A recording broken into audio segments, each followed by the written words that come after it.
എന്റെ PR ടീമായ Akhil MM. ഏക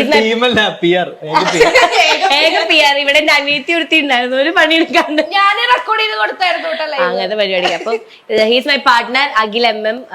എന്താ പറയാ, പ്രത്യേകിച്ചൊന്നും പറയാലോ, ബാക്കി അഖിൽ പറയും. ഓക്കെ, അഖിലിനോട് ഞാൻ ചോദിക്കാം, എന്തായാലും പൂജാപ്പി ബിഗ് ബോസ് പോയിട്ടുള്ള ഒരു 2 ആഴ്ച എങ്ങനെ ഉണ്ടായിരുന്നു പുറത്ത്? നല്ല പണിയായിരുന്നു. ആക്ച്വലി നമുക്ക് വെറുതെ ഇരിക്കാൻ പറ്റില്ല, കാരണം നമുക്ക് മാക്സിമം നമ്മൾ സപ്പോർട്ട് ചെയ്യുന്ന ആൾക്കാർക്ക് എത്തണമെന്നുള്ളൂ. അല്ലാണ്ട് നമ്മൾ ഇല്ലാത്ത സാധനം ഇങ്ങനെ ഇല്ല വെള്ളം പുഷ്യൊന്നുമില്ല കാണിക്കണേ. ആൾക്കാർക്ക് റീച്ച് ആവണം. കാരണം ലൈവില് കാണിക്കുന്ന ഓരോ കാര്യങ്ങള് എപ്പിസോഡിൽ വരില്ല. നമുക്ക് ഞാൻ പറഞ്ഞില്ല എന്റെ ഭാഗത്തുനിന്ന് അവിടെ മിസ്റ്റേക്ക് ആണെങ്കിൽ അത് മിസ്റ്റേക്ക് പോലെ തന്നെ ഇടണം. ഒബ്വിയസ്ലി അങ്ങനെ ഉള്ളൂ. പക്ഷെ ഒന്നും വന്നില്ലല്ലോ. ഞാൻ പറഞ്ഞു നീ അവിടെ പോയിട്ട് മര്യാദയ്ക്ക് അല്ലാണ്ട് കളിച്ചു കഴിഞ്ഞാൽ ഞാൻ ഇവിടെ നെഗറ്റീവ് ആയിട്ട് തന്നെ ഇടുള്ളൂ എന്ന് ഞാൻ പറഞ്ഞത്. കാരണം നമ്മൾക്ക് at the end of the day ഇല്ലാത്ത കാര്യം ഉള്ള പോലെ ഒന്നും കാണിക്കാൻ പറ്റില്ല. പക്ഷെ വേറെ കാര്യം എന്ന് വെച്ചാൽ ലൈവിൽ വരുന്ന കാര്യങ്ങളൊക്കെ എപ്പിസോഡ് വരില്ല എന്ന് എനിക്ക് അറിയായിരുന്നു. അതുകൊണ്ട് തന്നെയാണ് ലൈവിൽ നിന്ന് കുറെ കാര്യങ്ങൾ നമ്മൾ എത്രയും കുത്തിരുന്ന് കണ്ടിട്ട് 4 മണിക്കൂർ കണ്ടോണ്ട്. എന്താണ് അഖിലിന് തോന്നിയത്? എങ്ങനെ ഭയങ്കര ഒരു ബയാസ്ഡ് ആയിട്ട് അഖിലിന് തോന്നിയോ? അതായത് എപ്പിസോഡും ലൈവും കാണുമ്പോൾ പല കാര്യങ്ങളും അവിടെ വരുന്നില്ല. ആണോ? എന്തായാലും പൂജയുടെ ഗെയിം അവിടെ പോയിട്ട് ഭയങ്കര പൊട്ടയാണ് കളിക്കുന്നുണ്ടെങ്കിൽ അതേപോലെ തന്നെ റീൽ ഇറക്കുന്നു പറഞ്ഞു. അപ്പൊ എന്താ ഗെയിമിനെ പറ്റിയിട്ടുള്ള അഭിപ്രായം? അതേപോലെയല്ല, കുറച്ചും കൂടി തമാശക്കായി സർക്കാസ്റ്റിക്കലി ഞാൻ ഇവളെ തന്നെ ട്രോൾ എന്നിട്ട് തിരിച്ചു വരുമ്പോ ഞാൻ ഇവനുള്ളത് ഞാൻ കൊടുക്കും. അപ്പൊ ആക്ച്വലി ഗെയിമിനെ പറ്റിട്ട് ഗെയിമിനെ പറ്റി നമ്മള് ബിഗ് ബോസ്, ഞാൻ ആക്ച്വലി ഫസ്റ്റ് സീസൺ തൊട്ട് ബിഗ് ബോസ് കാണുന്ന ആളാണ്. എനിക്ക് ഭയങ്കര ഇഷ്ടമാണ്. I am very passionate about the game. എനിക്ക് പോകണമെന്നുണ്ട് ബിഗ് ബോസിൽ ആക്ച്വലി.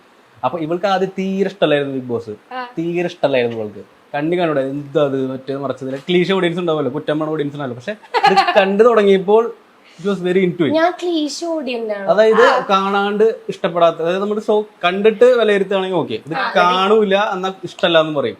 അങ്ങനത്തെ ഒരു ക്ലീഷ ഓഡിയൻസ് ഉണ്ടല്ലോ, ആ കാറ്റഗറിയിൽ പെടുന്ന ആളായിരുന്നു. പക്ഷെ കണ്ടു തുടങ്ങിയപ്പോൾ പിന്നെ ഫുൾ ടൈം ഇവളത് കണ്ടു തുടങ്ങി നമ്മൾ തമ്മിൽ ഡിബേറ്റ് ഉണ്ടാവും. ലൈക്ക് ഓരോ ടോപ്പിക്ക് വരുമ്പോൾ നമ്മൾ അവിടെ ചർച്ച വിഷയമാക്കി എടുത്ത് നമ്മൾ സംസാരിച്ച് അങ്ങനത്തെ ഒരു ഹെൽത്തി ഫൈറ്റ് നമ്മൾ തമ്മിൽ ഇടയിൽ ഉണ്ടായിട്ടുണ്ട്. അതെ, നമ്മളുണ്ടായോ. സോ അപ്പൊ എനിക്ക് ഒബ്വിയസ്ലി നമ്മള് I already new it. Season 6 തുടങ്ങാക്കാൻ മുന്നേ സീസൺ 5 തന്നെ ഞാൻ അവളോട് പറഞ്ഞിട്ടുണ്ട് നെക്സ്റ്റ് സീസണിൽ നീ ഉണ്ടാവും. അല്ല എനിക്കറിയില്ല, ഐ ന്യൂ ഇറ്റ്. ഇവര് ബിഗ് ബോസ് മെറ്റീരിയലാണ്. എന്താ വേണ്ട, എക്സ്പ്രഷൻ വേണോ, തമാശ വേണോ, തമാശ ഉണ്ട്, സങ്കടം വേണോ, സങ്കടം ഉണ്ട്, ഓറാക്കൽ വേണോ, ഓറാക്കലുണ്ട്, ഡാൻസ് വേണോ, ഡാൻസ് ഉണ്ട്, തൂക്കൽ വേണോ, എല്ലാം ഉണ്ട് പുള്ളിക്കാരുടെ ഇടയില്. അപ്പൊ എനിക്കറിയായിരുന്നു. അപ്പൊ ഇവള് വരുമ്പോ തന്നെ ഞാൻ ഭയങ്കര ഓവർ കോൺഫിഡന്റ് ആയിട്ടൊന്നും പറയില്ല.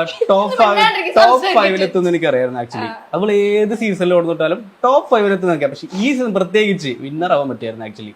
അത്ര നല്ല കണ്ടസ്റ്റൻസ് ആയിരുന്നു. അതെ, ഞാൻ എന്താണ് ബിഗ് ബോസിൽ ബിഗ് ബോസിൽ പറഞ്ഞ ഒരേ ഒരു കാര്യം എന്താ അറിയോ, ഹെൽത്ത് നോക്കണം.